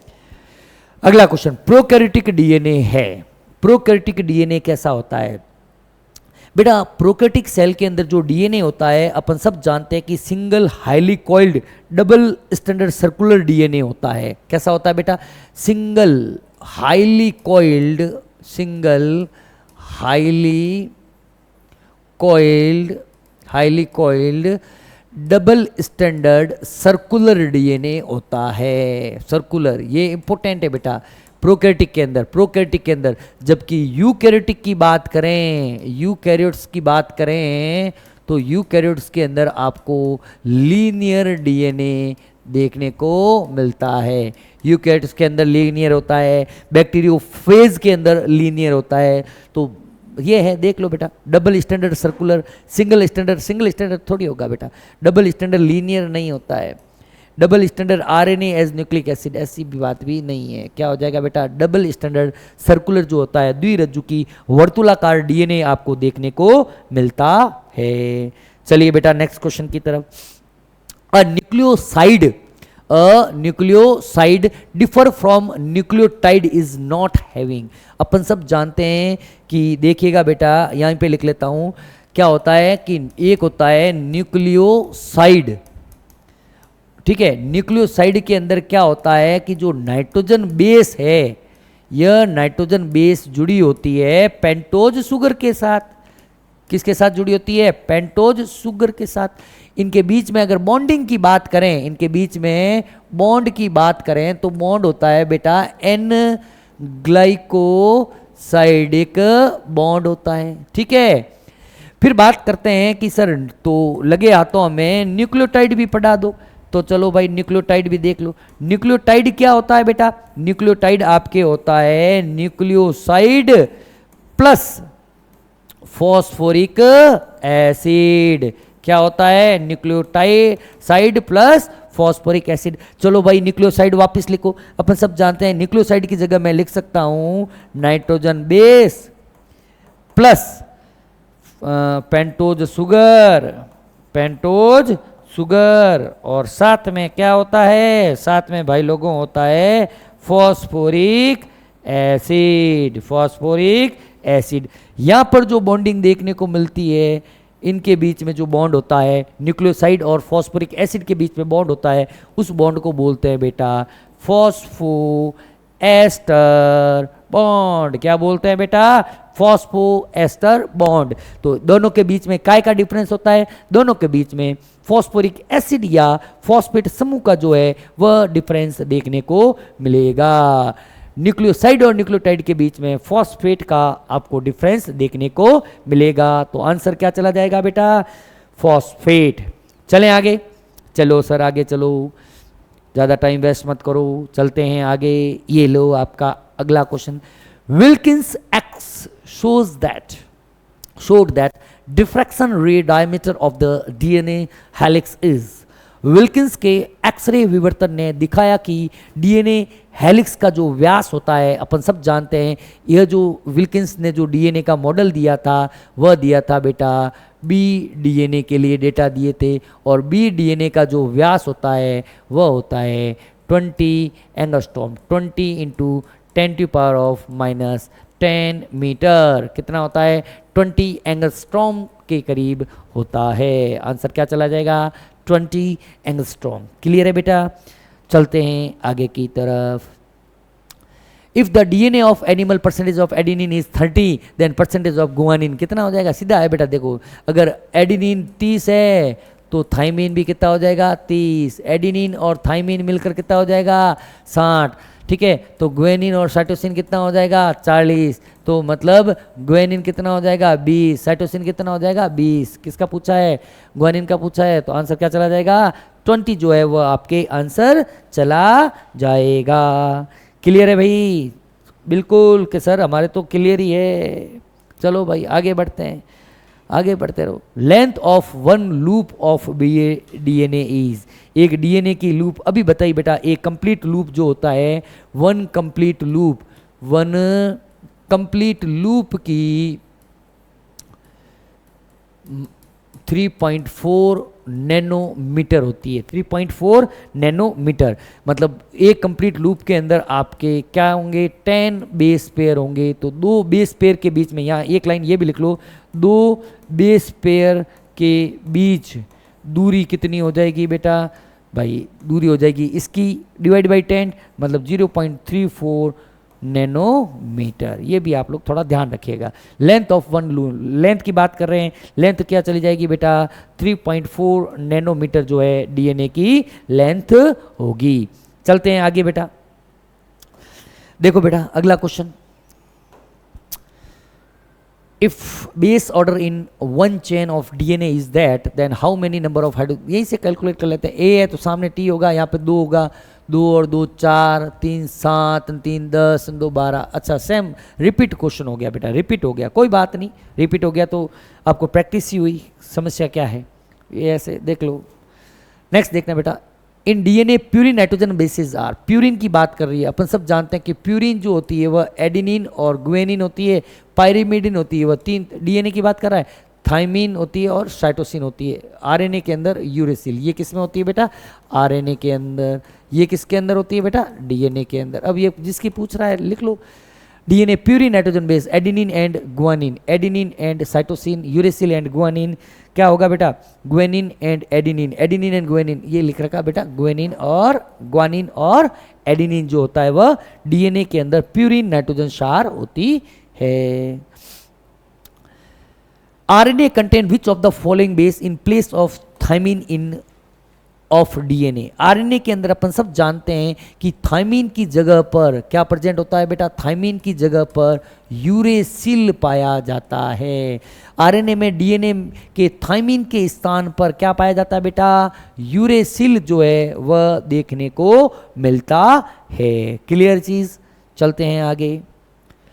यूरेसिल, कोई दिक्कत, कोई दिक्कत नहीं है sir. Genetic information are transfer from nucleus to cytoplasm of cell through, आनुवंशिक जानकारी कोशिका के केंद्रक से कोशिका द्रव्य में किसके माध्यम से स्थानांतरित होती है? तो बेटा अपन सब जानते हैं कि एक वैज्ञानिक थे जिन्होंने सेंट्रल डॉगमा दिया था। कौन थे? क्रिकसाबी थे। उन्होंने क्या कहा था? उन्होंने कहा था कि डीएनए से डीएनए का बनना आपके प्रतिलिपिकरण होता है। कि बिल्कुल सही बात है सर, बहुत मज़ा आ गया क्या सर, क्या शानदार आपके तैयारी हो रही है। ठीक है, डीएनए से आरएनए बनता है, प्रोसेस को बोलते हैं बेटा ट्रांसक्रिप्शन। क्या बोलते हैं? ट्रांसक्रिप्शन। बोले तो अनुलेखन। और आरएनए से आगे चलकर क्या बनता है भाई लोगों और बहनों, दोनों को कह रहे हैं, क्या बोलते हैं? अनुवादन। इंग्लिश में बोले तो इसको बोलते हैं बेटा ट्रांसलेशन। ये प्रोसेस उल्टा भी चलता है, इसको बोलते हैं भाई लोगों रिवर्स ट्रांसक्रिप्शन, या हिंदी में बोलते हैं प्रति अनुलेखन। ठीक है, अब देखना बेटा, ये कहाँ होता है? ये होता है आपके केंद्रक के अंदर। कहाँ होता है? न्यूक्लियस के, न्यूक्लियोप्लाज्म के अंदर। ट्रांसक्रिप्शन भी कहाँ होता है? ये भी होता है केंद्रक के अंदर। कहाँ होता है? न्यूक्लियस के अंदर। ये कहाँ होता है बेटा? कोशिका द्रव्य में। कहाँ होता है? कोशिका द्रव्य में, साइटोप्लाज्म में। होता है कि नहीं होता है? तो मुझे बताओ कब जो है, अब इस क्वेश्चन को आप लोग देखते हैं, क्या कह रहा है? आनुवंशिक जानकारी कोशिका के केंद्रक से कोशिका द्रव्य में, केंद्रक से कोशिका द्रव्य में किसके माध्यम से स्थानांतरित होती है? किसके माध्यम से हुई? केंद्रक से कोशिका द्रव्य में कौन आया? केंद्रक से कोशिका द्रव्य में आया आपके आरएनए। कौन आया? आरएनए। आंसर क्या चला जाएगा? आरएनए। क्या चला जाएगा? आरएनए। अरे भाई लोगों, फुल फॉर्म तो आती है ना। डीएनए की होती है डीऑक्सी न्यूक्लिक एसिड और राइबो न्यूक्लिक एसिड होती है आरएनए की। क्लियर है चीज सर? बहुत बढ़िया के, कोई दिक्कत नहीं है। चलिए बेटा नेक्स्ट क्वेश्चन की तरफ, आगे की तरफ बढ़ते हैं अपन। अगला क्वेश्चन क्या कह रहा है? अगला क्वेश्चन कह रहा है कि if one strand of double standard DNA consist of that then the complementary sequence must be. DNA की सीक्वेंस दे रखी है, दूसरी सीक्वेंस पूछी है, कॉम्प्लीमेंट्री का ध्यान रखना है, क्वेश्चन हो जाएगा, कोई दिक्कत नहीं होगी। बिल्कुल इजी सा क्वेश्चन है। स्टैंड दे रखा है और देखो बेटा क्या दे रखा है? 3 ATT CGTAC और 5 3 डैश के सामने लिख लो 5 चलिए दूसरा कैसा मार्कर कलर जो है चेंज कीजिए। बच्चे कह रहे हैं चलो कर लेते हैं। अरे पेन कहाँ गया रे? अच्छा यहाँ आता है, थोड़ा सा यहाँ आता है। चलो देखो बेटा 3 है तो क्या आ जाएगा बेटा? 5 टी ए के सामने टी आ जाएगा, टी के सामने ए आ जाएगा, टी के सामने ए आ जाएगा, सी के सामने जी आ जाएगा, जी के सामने सी, टी के सामने ए, टी के ए के सामने टी, इसके सामने जी, जी तो क्या हो जाएगा? 5-T-AA। ऐसा कोई आंसर है क्या बेटा? 5-T-AA, 5-T-AA यहाँ पर भी आ रहा है, ये तो होगा नहीं, ये होगा नहीं। 5-T-AA GCATG बिल्कुल यही आंसर, विपरीत दिशा में थोड़ी होगा, इस दिशा में होगा ना बेटा। तीसरा जो है वह आपके ऑप्शन जो है वह आंसर का होगा। क्लियर है? चलते हैं आगे। DNA molecule has uniform diameter due to. DNA अणु का एक समान व्यास किसके कारण होता है?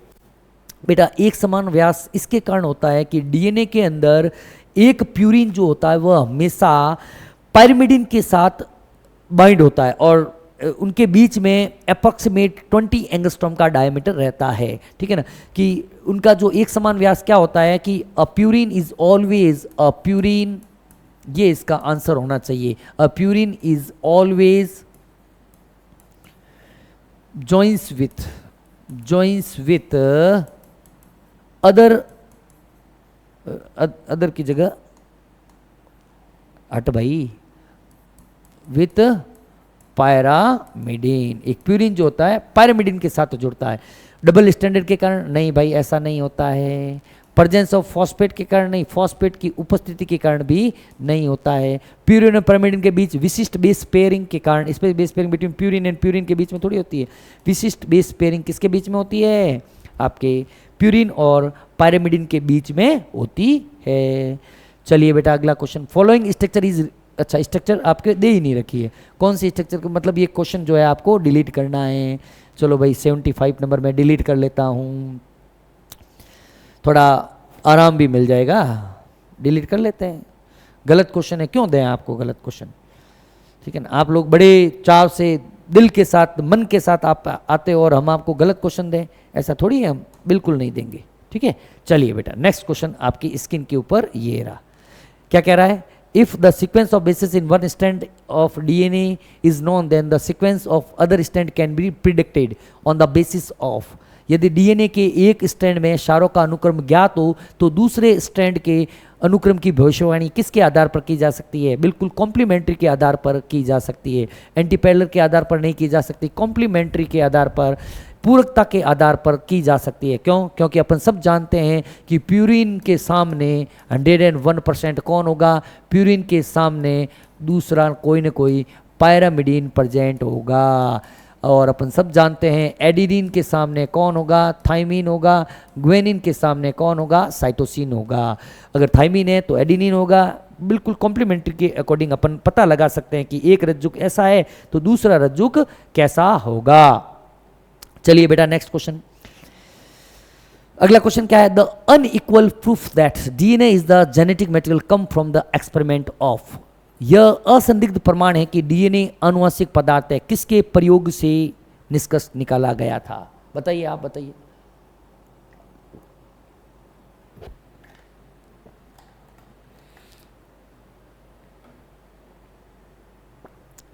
याद करो बेटा 1952 की बात, 1952 की बात थी, दो साइंटिस्ट थे, अल्फ्रेड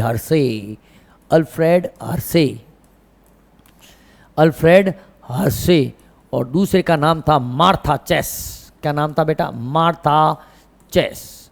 इन दोनों ने बैक्टीरियोफेज के ऊपर काम किया था, किसके ऊपर काम किया था बेटा, बैक्टीरियोफेज के ऊपर। और याद करो सल्फर और फॉस्फेट वाला उससे ही तो सिद्ध हुआ था बेटा, तो आंसर क्या चला जाएगा बेटा, Hershey and Chase. Frederick Griffith ने तो चूहों के ऊपर न्यूमोकोकस जो बैक्टीरिया थे उसके ऊपर काम किया था, ग्रिफिथ एक्सपेरिमेंट। वाटसन क्रिक ने डीएनए का एक्सपेरिमेंट दिया था। मिचेल्सन और स्टेल का संबंध जो है डीएनए रेप्लिकेशन के सेमी कंजर्वेटिव मोड को समझाने के लिए है, ठीक है बेटा। तो आंसर क्या चला जाएगा बेटा, हर्शे और चेस। क्या चला जाएगा, हर्शे और चेस।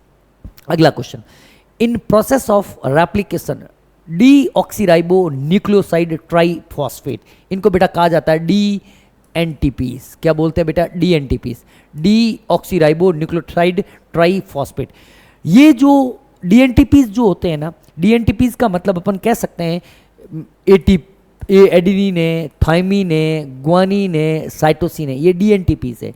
ये बेटा एक तो सबस्ट्रेट के रूप में काम करते हैं, दूसरा टर्मिनल फॉस्फेट को हटाकर एनर्जी भी प्रोवाइड करते हैं। एक्स ये जो होते हैं डीएनटीपीज, अगर मैं इनको, आप लोग इसको हटाकर यहाँ पे लिख लो, एक्स एज सबस्ट्रेट, दो है काम इसके, एक्स एज सबस्ट्रेट, सबस्ट्रेट के रूप में भी काम करते हैं, दूसरा एनर्जी प्रोवाइड करते हैं पॉलीमराइजेशन रिएक्शन के लिए, also provide energy, also provide energy for polymerization reaction,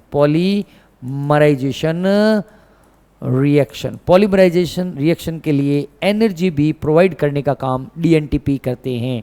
तो acting as substrate, provide energy for polymerisation reaction, ये भी राइट है। एक्टिंग एज एन एंजाइम नहीं, तो आंसर क्या चला जाएगा बेटा, बोथ, एक और दो, दोनों जो है वह आपके आंसर यहाँ पर चला जाएगा। चलिए अगला क्वेश्चन बेटा, अगला क्वेश्चन देखिएगा, डीएनए रेप्लिकेशन अकर्स एट, बेटा सब जानते हैं कि डीएनए रेप्लिकेशन सेल साइकिल की एस फेज के दौरान होता है। एस फेज सिंथेसिस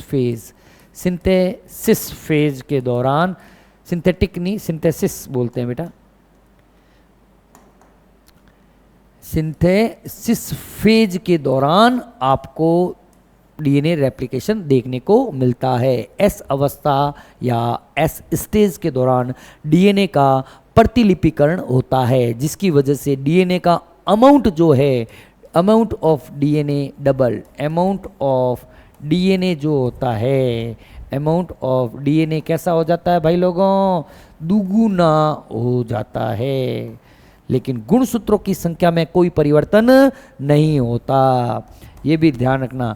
गुणसूत्रों की संख्या में कोई परिवर्तन नहीं होता, गुणसूत्रों की संख्या में कोई भी परिवर्तन देखने को नहीं मिलता। क्लियर है चीज? चलते हैं अगले क्वेश्चन की तरफ बेटा। अगला क्वेश्चन क्या कह रहा है? बहुत अच्छा क्वेश्चन है, बहुत ही, मैंने बेटा थोड़ा सा लैंग्वेज पढ़ी और समझ में आ गया, इतना अच्छा क्वेश्चन है। A DNA molecules in which both strand have radioactive thymidine is allowed to duplicate in an environment containing non-radioactive thymidine. What will be the exact number of DNA molecules that contain the radioactive thymidine after 3 duplication? एक DNA अणु है जिसमें दोनों strand में रेडियोधर्मी thymidine का उपयोग होता है, उसे गैर रेडियोधर्मी थाइमिडीन वाले वातावरण में डुप्लीकेट होने दिया जाता है। 3 दोहराव के बाद रेडियोधर्मी थाइमिडीन युक्त डीएनए अणुओं की सटीक संख्या क्या होगी? देखना बेटा, अब ये क्वेश्चन जो है basically the question is based on semi conservative mode of DNA replication. Semi conservative mode of DNA replication, semi conservative mode of DNA replication, DNA replication के अर्ध संरक्षी प्रकृति से ये क्वेश्चन है। देखो बेटा क्या होता है, अपन सब जानते हैं कि डीएनए, अगर मैं कह रहा हूं डीएनए का एक रज्जुक ये है, ठीक है, तो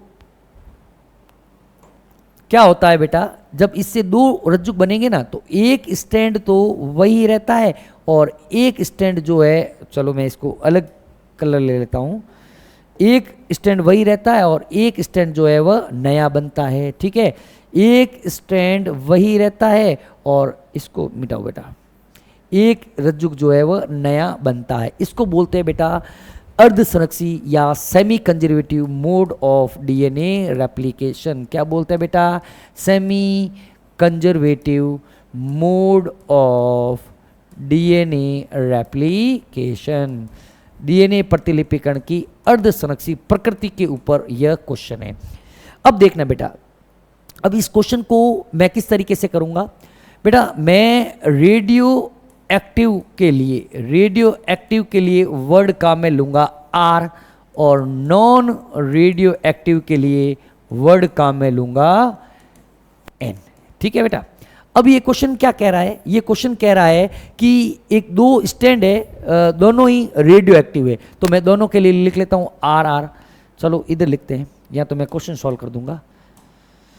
ये कह रहा है इस आर आर को किस में रखा है बेटा? रेडियो एक्टिव में रखा है एक बार, दूसरी बार भी किस में रखा है? रेडियो, पहली बार में किस में रखा है? रेडियो एक्टिव में, दूसरी बार में भी किस में रखा है? रेडियो एक्टिव में, और तीसरी बार में भी क्या रखा है? रेडियो एक्टिव में। अब फिर क्या पूछा है? रेडियो एक्टिव का नंबर कितना होगा? रेडियो एक्टिव का नंबर कितना होगा, ये क्वेश्चन है, ठीक है। तो चलो देखो बेटा, दोनों आर है तो दोनों के लिए मैं काम ले लेता हूं आर आर। इसको किस में रखा? R. Semi conservative mode of DNA replication क्या कहता है? एक रज्जुक वही रहता है, एक नया बनता है। नॉन नहीं, किस में रखा है?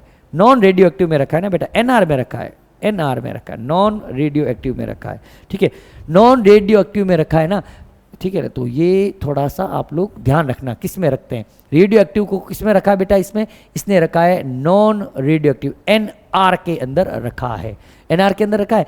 तो बेटा एक रज्जुक वही है। जस्ट एक मिनट,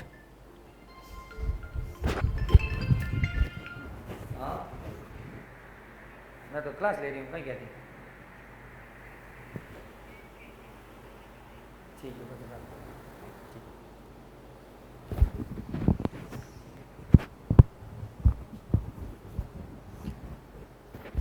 देखिएगा बेटा, सॉरी, एक रज्जुक जो है रेडियो एक्टिव है उसको नॉन रेडियो एक्टिव, तो एक क्या हो जाएगा बेटा, एक रज्जुक बनेगा रेडियो एक्टिव, नया वाला क्या बनेगा नॉन रेडियो एक्टिव, के लिए मैं लिख लेता हूं एन। अब दूसरा वाला कौन सा है बेटा, रेडियो एक्टिव है, नया वाला क्या होगा बेटा एन नॉन रेडियो एक्टिव। ऐसे इस तरीके से क्वेश्चन करिएगा। अब इसको वापस किस में रखा है, इसको वापस सर रखा है नॉन रेडियो एक्टिव में, तो एक रज्जुक वही, एक रज्जुक वही, सॉरी एक रज्जुक, सॉरी सॉरी सॉरी एक रज्जुक तो वही, एक क्या बनेगा बेटा नया बनेगा एन नॉन रेडियो। दूसरा रज्जुक कौन सा है बेटा एन है, तो ये रहा एन, एन है, और इसको किस में रखा है एन में रखा है, एन में रखा तो एन ही आएगा। अगला क्या होगा बेटा आर, ये क्या हो जाएगा एन, अब क्या है अगला एन, और अगला क्या है बेटा आर। इसको वापस किस में रखा है, वापस बेटा नॉन रेडियो एक्टिव में रखा है। तो बताइए आर एन एन एन, ठीक है N N N N R N N, sorry sorry क्या रे, मरा दिया, वापस करना पड़ेगा, ये वापस करते हैं, इतनी देर में तो गड़बड़ हो जाता है मामला पूरा। रुक जा भाई, चलो यहाँ ये आंसर भी दिख रहे हैं, चलो यहीं रोक देते हैं। अब इसको मैं डिलीट करता हूँ, इसको डिलीट करते हैं वापस। यहाँ पे देखो वापस बेटा एक ही पेन से लिख लेता हूँ, आर है तो ये आर, दूसरा कौन सा लिखा एन, ठीक है।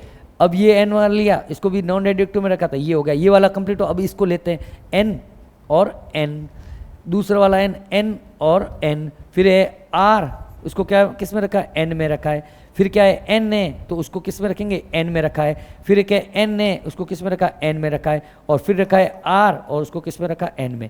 अब ये कह रहा है कि कितने डीएनए अणुओं में सटीक संख्या क्या होगी जिसमें रेडियो एक्टिविटी है, कितनी है बेटा रेडियो एक्टिविटी एन, आर जहाँ जहाँ पे आ रहा है एक दो, किसके अंदर कितने के अंदर देखने को मिलेगी आपको, दो अणुओं के अंदर रेडियो एक्टिविटी देखने को मिलेगी। कितने में, एक तो ये रहा रेडियो एक्टिव, दो क्या तीन आ रहे हैं ना भैया, तीन आ रहे हैं ना, दो कहाँ से होंगे, दो कहाँ से होंगे, कहीं न कहीं अपन ने गड़बड़ किया है, देख लेते हैं कहाँ गड़बड़ किया है। चलो वापस देख लेते हैं, कोई दिक्कत नहीं है, वापस देख लेते हैं, वापस देख लेते हैं। अच्छा क्वेश्चन है, हालांकि गड़बड़ तो इसी वजह से हुआ होगा, वो गड़बड़ हुआ ना। क्या कह रहा है, दोनों स्टैंड रेडियो धर्मी है, चलो मैंने दोनों ले लिए आर, इसको किस में रखा है, उसे गैर होता है मैं डुप्लीकेट तीन दोहराव के बाद इसको रखा है एन के अंदर तीन बार रखा है, तीन बार एन के अंदर रखा है। तो चलो बेटा मैं बना देता हूँ, पहले का ये आर था तो एन हो गया, अब दूसरा भी क्या हो जाएगा आर एन, ठीक है, नहीं सॉरी इसको ऐसे करते हैं ना, ये आर था तो आर एन, दूसरा क्या होता है आर एन। अब इसको ये हो गया पहली बार, दूसरी बार भी एन में रखा है R N N N R N N N. अब इसको भी वापस किस में रखा है, ये हो गया पहला, ये हो गया दूसरा, अब ये हो गया तीसरा, क्या हो जाएगा आर एन एन एन, ये हो गया पहला एन एन एन एन, ये हो गया दूसरा, तीसरा हो जाएगा आर एन एन एन, अगला हो जाएगा एन एन एन एन, ठीक, 8 बने, 1 2 3 4 5 6 7 8, कितने में के अंदर है रेडियो एक्टिविटी बेटा, 2 के अंदर रेडियो एक्टिविटी, बिल्कुल सही है, 2 के अंदर आपको रेडियो एक्टिविटी देखने को मिलेगी। थोड़ा सा अच्छे तरीके से इस क्वेश्चन को करना है, ठीक है ना, कोई इजी मेथड इसका मत अपनाना, अच्छा क्वेश्चन है, अच्छे तरीके से करिएगा। चलिए बेटा नेक्स्ट क्वेश्चन देखना बेटा, अ बैक्टीरियम विथ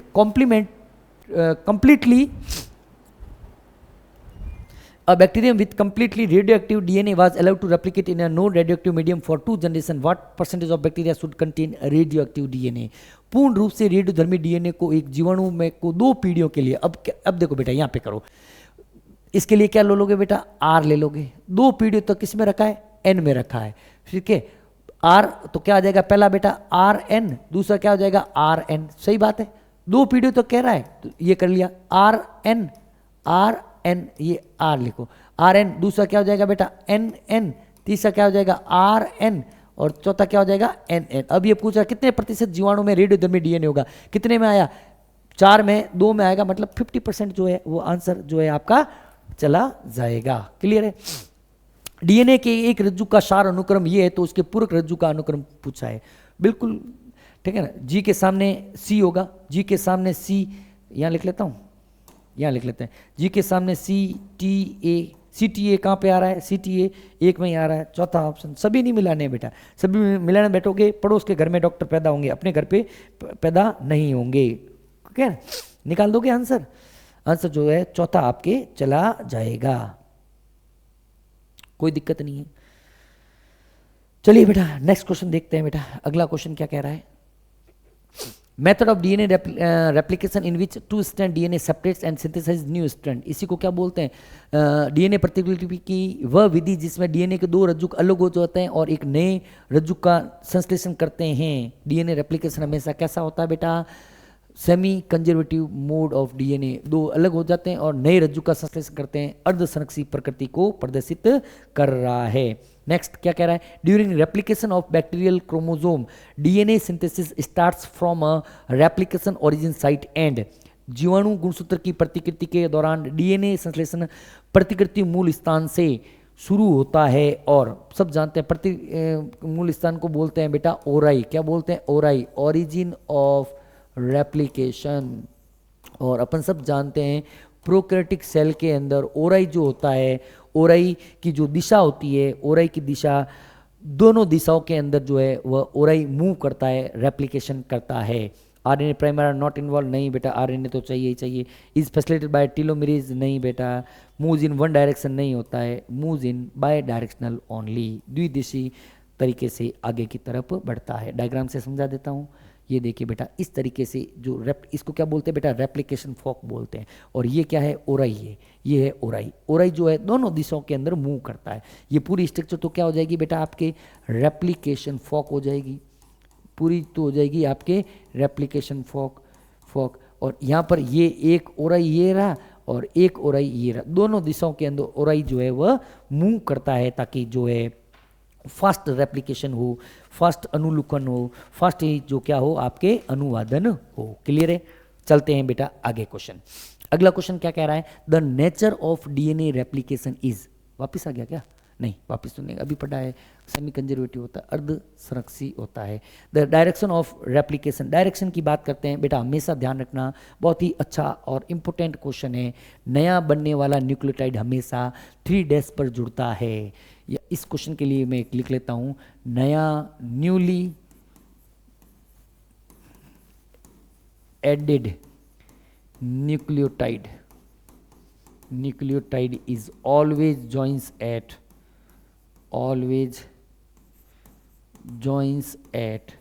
3' तो डायरेक्शन क्या हो जाएगी बेटा, तो डायरेक्शन ऑफ सिंथेसिस क्या हो जाएगी, डायरेक्शन हमेशा रहेगी 5' to 3' क्या हो जाएगी, 5' सिरे से 5' end to or the 3' end जो है वह आपको डीएनए रेप्लिकेशन की, चाहे रेप्लिकेशन की बात करो चाहे अनुलेखन की बात करो, लिख लेते हैं, चाहे हम लोग बात करें रेप्लिकेशन की बात करें, चाहे बात करें ट्रांसक्रिप्शन की, चाहे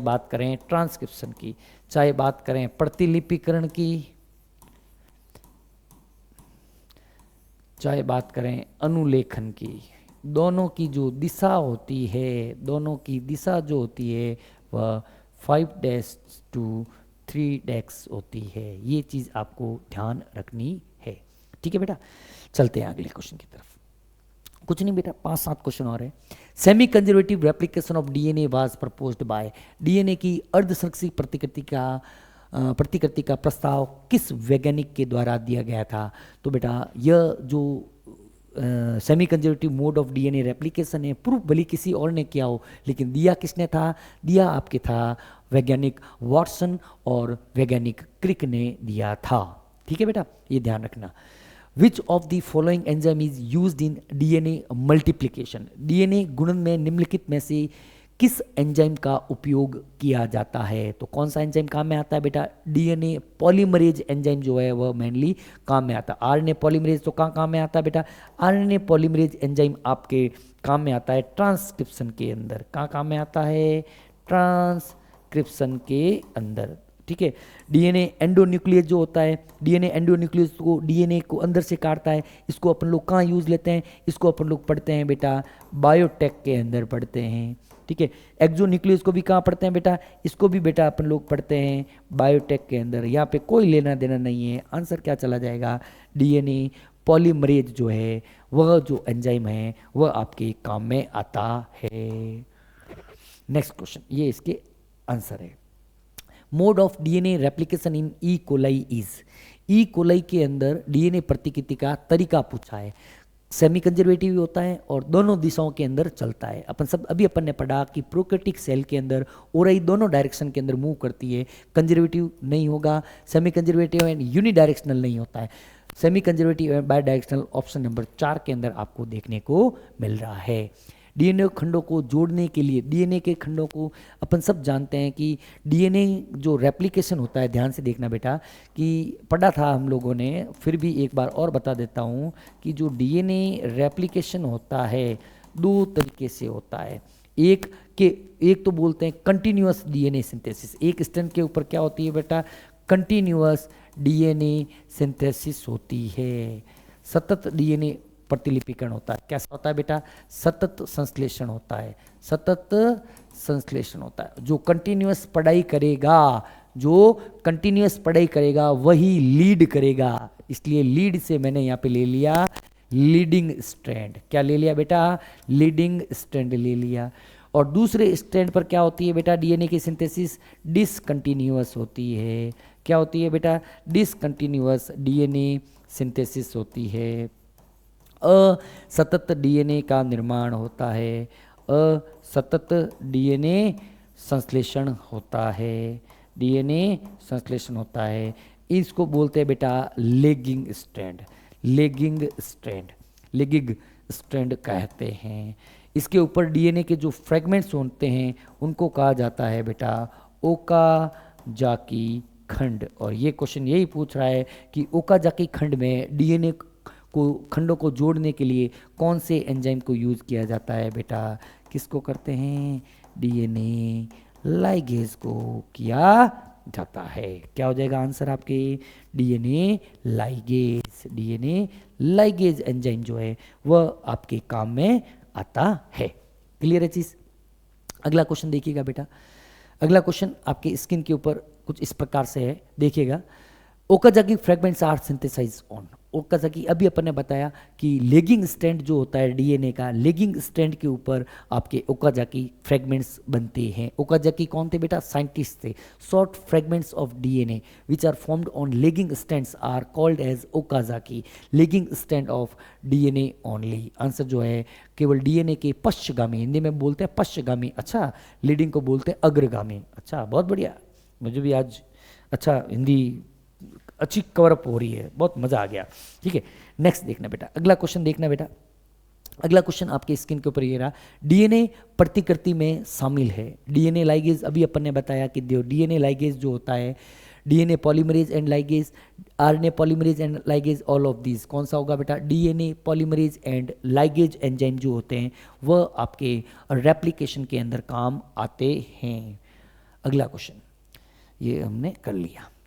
डीएनए प्रतिकृति में प्राइमर है, बहुत अच्छा क्वेश्चन है बेटा, बहुत ही अच्छा है। प्राइमर क्या होता है बेटा, प्राइमर जो होते हैं वह आरएनए के शॉर्ट स्ट्रेचेस ऑफ आरएनए होते हैं, जिनको हम लोग राइबो न्यूक्लियोटाइड कहते हैं, जो क्या करते हैं, स्टार्ट पॉइंट प्रोवाइड करते हैं डीएनए रेप्लिकेशन के लिए। ठीक है ना, बेसिकली प्राइमर क्या होते हैं, short stretch of, short sequence of RNA, sequence of RNA which provide a starting point, which provide a starting point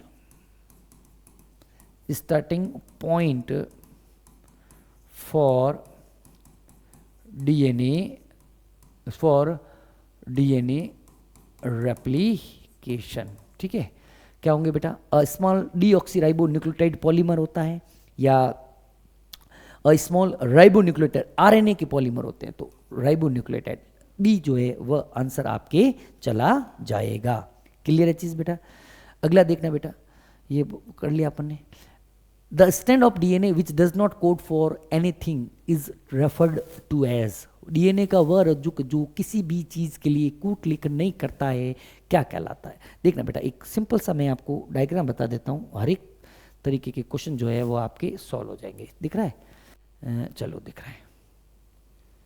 अब देखो बेटा, होता क्या है, अनुलेखन क्रिया के दौरान दो रज्जुक होते हैं, ध्यान से देखना।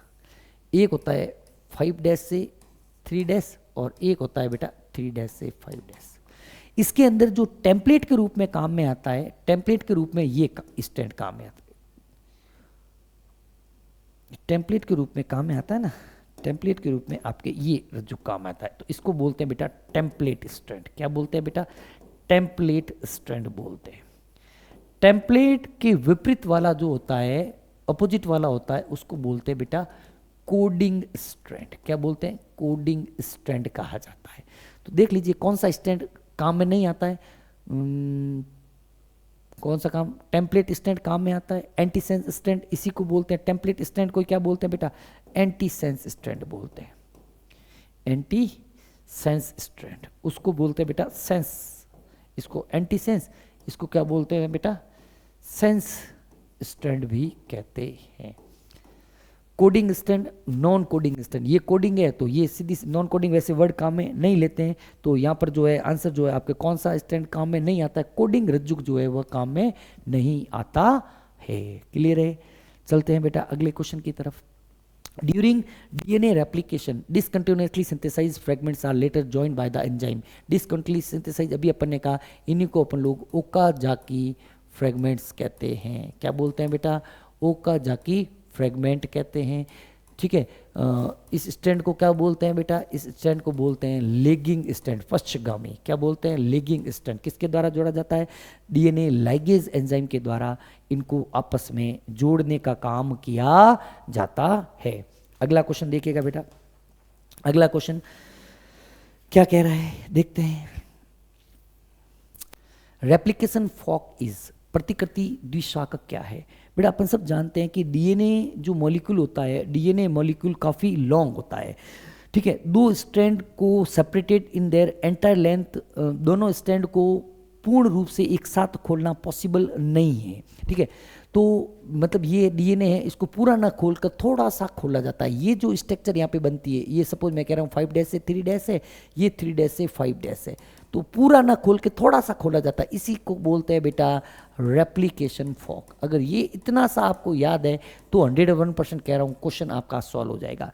लार्ज ओपनिंग ऑफ, लार्ज नहीं होती है बेटा, small opening of DNA helix, ये आंसर। टाइटली कोल्ड पार्ट, ऐसा कुछ tightly coiled part of DNA helix, इसको तो अपन लोग क्या बोलते हैं बताइए बेटा? हेटेरोक्रोमेटिन बोलते हैं। लूजली कोल्ड को क्या बोलते हैं?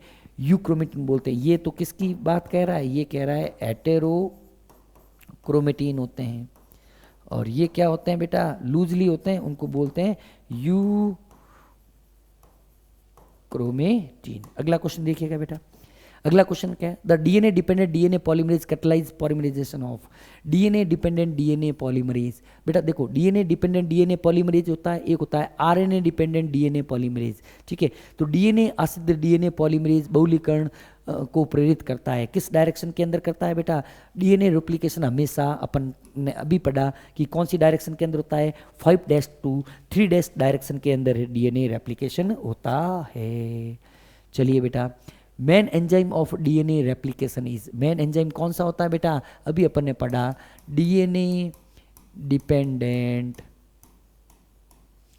डीएनए पॉलीमरेज, या हम लोग इसे डीएनए पॉलीमरेज भी कहते हैं। DNA dependent RNA polymerase, DNA dependent RNA polymerase, तो ये कौन सा होता है बेटा? ये डीएनए से आरएनए का निर्माण करे, ये होता है बेटा आपके रिवर्स ट्रांसक्रिप्टेज। कौन सा होता है? रिवर्स ट्रांसक्रिप्टेज होता है, पढ़ाया था आपको, पता ही है। डीएनए डिपेंडेंट डीएनए पॉलीमरेज जो है, सेकंड आंसर इसके अंदर चला जाएगा। तीसरा क्या कह रहा है? आरएनए डिपेंडेंट आरएनए पॉलीमरेज, ये किसकी बात कर रहा है? ये नॉर्मली आरएनए पॉलीमरेज की बात कर रहा है। ये क्या कह रहा है? RNA dependent DNA polymerase, RNA dependent, ये एक मिनट बेटा, DNA dependent RNA polymerase, DNA से आरएनए बनाए, एक मिनट बेटा, एक मिनट, एमआरएनए से डीएनए बनता है, एक मिनट बेटा, ये होता है आरएनए डिपेंडेंट डीएनए पॉलीमरेज, ये होता है रिवर्स ट्रांसक्रिप्टेज, ये नहीं होता बेटा। कह रहा हूँ गलती हो गई तो अपन देख लेते हैं।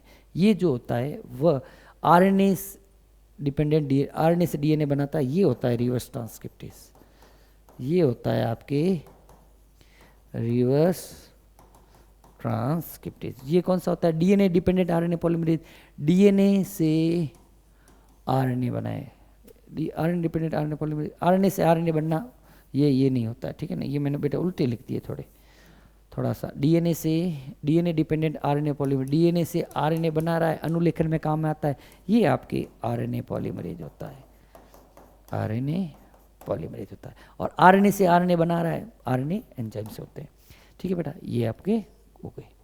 चलिए बेटा आज की क्लास में इतना ही।